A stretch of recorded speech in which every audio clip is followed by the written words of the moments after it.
আজকের গল্প থাবা। গৌরীপুর মোড়ে বাস থেকে নেমে ভীষণ অবাক আর হতভম্ব হয়ে পড়লাম। দেখি সকল দোকানপাট বন্ধ হয়ে গেছে, তার উপর কোথাও কোনো জনমানবের চিহ্ন মাত্র নেই। হাতের ঘড়ির দিকে তাকাতেই আমি চমকে উঠলাম। রাত প্রায় 11:30 বাজে। ট্রেন মিস, তার উপরে ঠেলাঠেলি গুঁতোগুঁতি এড়ানোর জন্য দুটো বাস ছেড়ে দিয়েছি ঠিকই, তবে এতটা যে রাত হয়ে যাবে তা ভাবতেই পারিনি।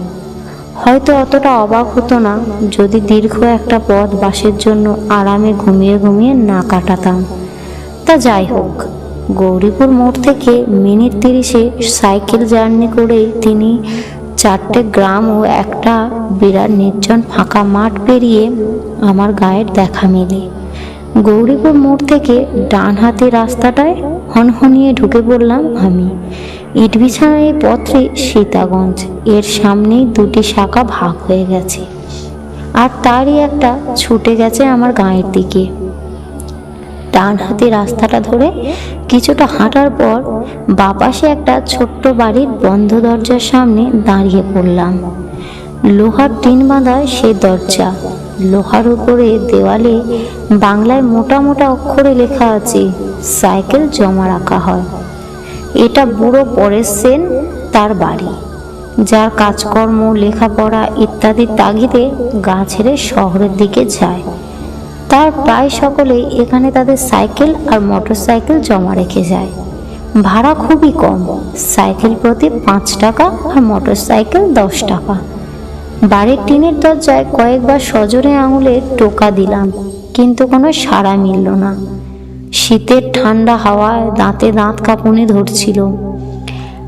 মাথার মাফলারটা তাই আরো শক্ত ও কায়দা করে বেঁধে নিলাম। হাতের তালু দুটো ঘষতে ঘষতে ডাক দিলাম, কাকু দরজাটা খুলুন, সাইকেলটা নেব। তারপর আরো কয়েকবার আঙুলের টোকা দিলাম, তাও কোনো কাজ হলো না। খুড়তো এক দাদাকে ফোন করার জন্য পকেট থেকে মোবাইল বের করে দেখি বেচারি খিদে পেটে কেঁদে কেঁদে তখন ঘুমিয়ে পড়েছে। এক বিরক্তিসূচক শব্দ করে দরজার দিকে ফিরে দাঁড়ালাম।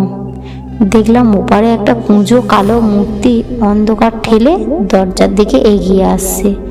কিছুটা সামনে আসতেই লোকটার হাতে হ্যারিকেনের মৃদু আলো তাকে স্পষ্ট চিনতে পারলাম। হ্যাঁ, দোকানি পরেশ সেন। এতক্ষণে আশ্বস্ত হলাম।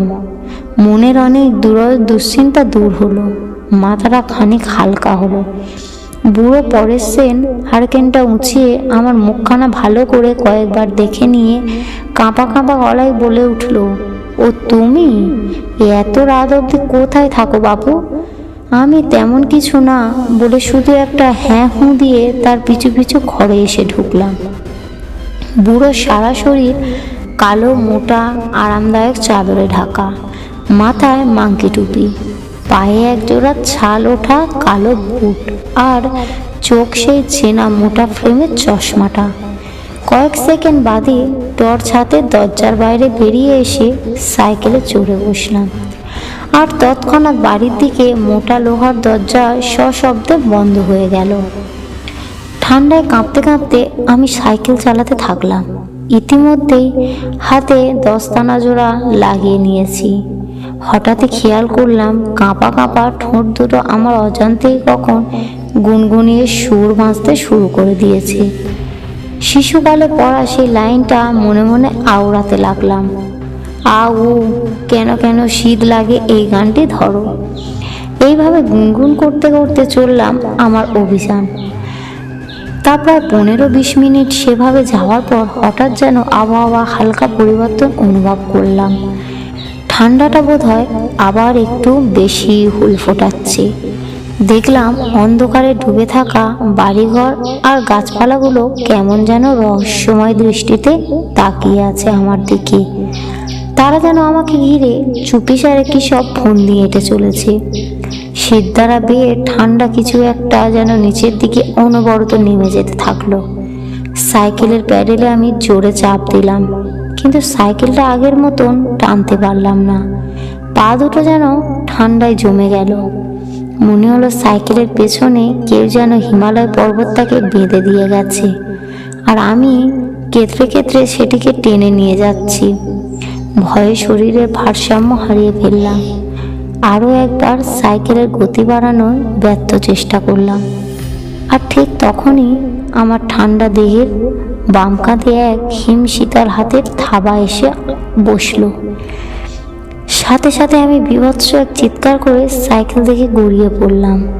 কাঁধের সেই জায়গাটা এখনো ঠান্ডা হয়ে রয়েছে, তবে থাবাটা যেন সরে গেছে মনে হলো। কয়েক সেকেন্ড বাদে আমি আস্তে আস্তে উঠে দাঁড়ালাম। ঘোর মাতালের মতো পা দুটো কেঁপে কেঁপে চলছে, আর গলাটা যেন শুকিয়ে কাঠ হয়ে গেল। 2-3 বার ঢোক গিলে টিমটিমে টর্চের আলোয় চারপাশটা দেখলাম। তারপর ভয়ার্ত কাঁদো কাঁদো গলায় চেঁচিয়ে উঠলাম, কে তুমি, কি চাও? ঘোড়ার আওয়াজ তো দূরের কথা, ছোটোখাটো কোনো শব্দও এসে কানে পৌঁছালো না।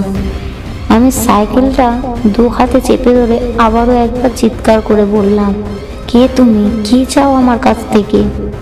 কয়েক সেকেন্ড কোনো সাড়া নেই। তারপর হঠাৎই এক সময় অমাবস্যার ঘন কালো অন্ধকার পুড়ে ঠিক আমার কানের সামনে অশরীরী মৃদু কাঁপা এক ভয়ঙ্কর কণ্ঠ বলে উঠল, আমি কে, কি হবে জেনে? সাইকেলটা চালাও, দ্রুত চালাও, তোমার কোনো ক্ষতি করব না, অন্যথায় হে হে তুমি শেষ। শব্দের সাথে বেরোনো আর মুখের ঠান্ডা বাতাস আমার এক কান থেকে ঢুকে অন্য কানে ফুঁড়ে বেরিয়ে গেল, আর বীভৎস এক দুর্গন্ধ সারা গা গুলিয়ে উঠল। আমি মুখ বুজে প্রথমে সাইকেলে চড়ে বসলাম, তারপর প্যাডেল করতে আরম্ভ করলাম।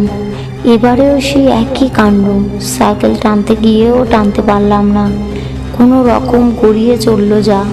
হঠাৎই আমার বাম কাঁধের ঠিক সেই জায়গাটায় পেটের ডান দিকে আবার তীব্র ঠান্ডা হাতের থাবা উপস্থিত করলাম। শরীরটা আমার 2 হাতে চেপে ধরেছে, দেহের 2 স্থানের মাংসপেশি যেন জমে বরফ হয়ে গেল। এবার দেখলাম সাইকেলটা সজোরে ছুটছে, বুঝতে পারলাম না কোন দিকে ছুটে চলেছি আমরা।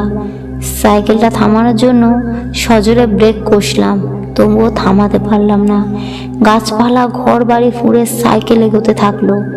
এক সময় সাইকেলটা 3 মাথা রাস্তার মোড়ে এসে পড়ল। চিনতে পারলাম আমি সেই রাস্তা, এটাই তো সীতাগঞ্জের মোড়।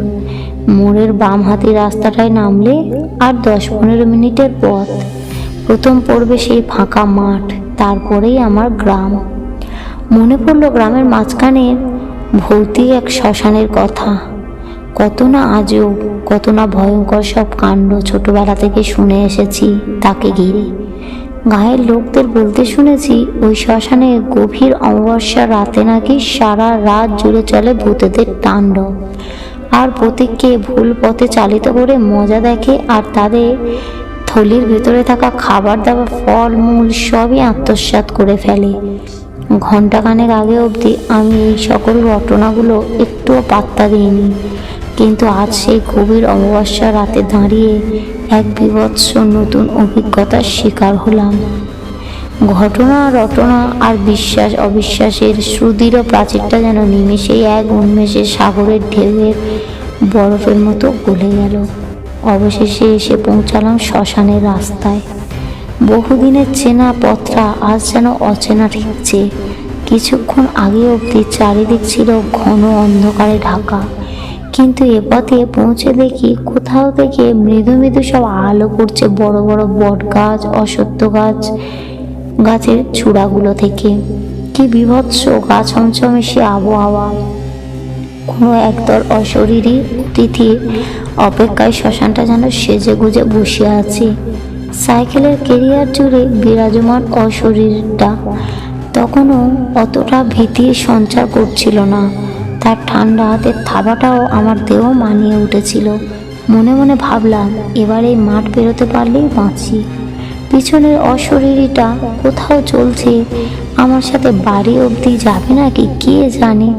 এই সকল ভাবতে ভাবতে এই জোরালো ঠেলা খেয়ে আমি সাইকেল থেকে ছিটকে রাস্তায় পড়লাম শ্মশানের উল্টো দিকে নিচু মাঠে। মাঠের মাঝে চিত হয়ে পড়ে দেখলাম রাস্তার দুপাশে ঝুলে থাকা বটের ডালটা ধরে কেউ যেন হুড়মুড় করে গাছে চড়ে বসলো। এতক্ষণে সঙ্গে সঙ্গে আসা অশরীরটা বোধহয় হবে। তারপরে হঠাৎ শ্মশানের সমস্ত গাছপালা জুড়ে এক জোরালো আলোড়ন শুরু হলো, সাথে বিকট সব চিৎকার। অজস্র অশরীরী দাপাদাপিতেই বোধহয় এই গাছগুলো হুড়মুড় করে একসাথে ভেঙে পড়লো। মাঠ ঘাট সব কাঁপতে শুরু করলো, আর ঘাস বিছানা সমেত মাঠটা অজস্র ফাটলে ভরে গেল।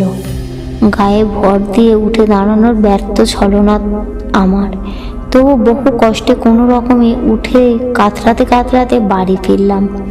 মুখ হাত পাটা ধুয়ে নরম বিছানায় শরীরটাকে টান টান করে মেলে দিলাম। সারা দেহে অসহ্য ব্যথা। থার্মোমিটারে দেহের তাপমাত্রা ধরা পড়লো 105 ডিগ্রি ফারেনহাইট। পরদিন সকালে ঘুম থেকে উঠে দেখলাম গায়ের কোনো ব্যথার বিন্দুমাত্রও নেই। শরীরের তাপমাত্রাও পুরোপুরি স্বাভাবিক। কালকের ঘটনাও ততটা দগদগে উঠছে না। দেখলাম আমার সাইকেলের কিছুটা অংশ বেঁকে বেঁকে গেছে। ইতিমধ্যে মার হাতে ব্যাগটা দিয়ে গেল বাজারে যাওয়ার জন্য। আমি তৎক্ষণাৎ ব্রাশটা সেরে নিয়ে বাজারে বেরিয়ে পড়লাম। হাটটা বসে সীতাগঞ্জের মোড়ে, সেখানেই চলছি। সেই একই পথ কয়েক মিনিটের পর শ্মশানের রাস্তায় এসে পৌঁছালাম। সাইকেল থামিয়ে শ্মশানটাকে ভালো করে দেখতে লাগলাম, কিন্তু সেখানে অস্বাভাবিক কিছুই খুঁজে পেলাম না। গাছগুলোর আগের মতোই ডালপালা ছড়িয়ে দাঁড়িয়ে আছে, আর ঘাসের বিছানার মাঠটাও রয়েছে আগের মতনই সমতল। আমি আর কিছুই ভাবতে পারলাম না। মাথাটা আবার ভার হয়ে আসতে থাকলো।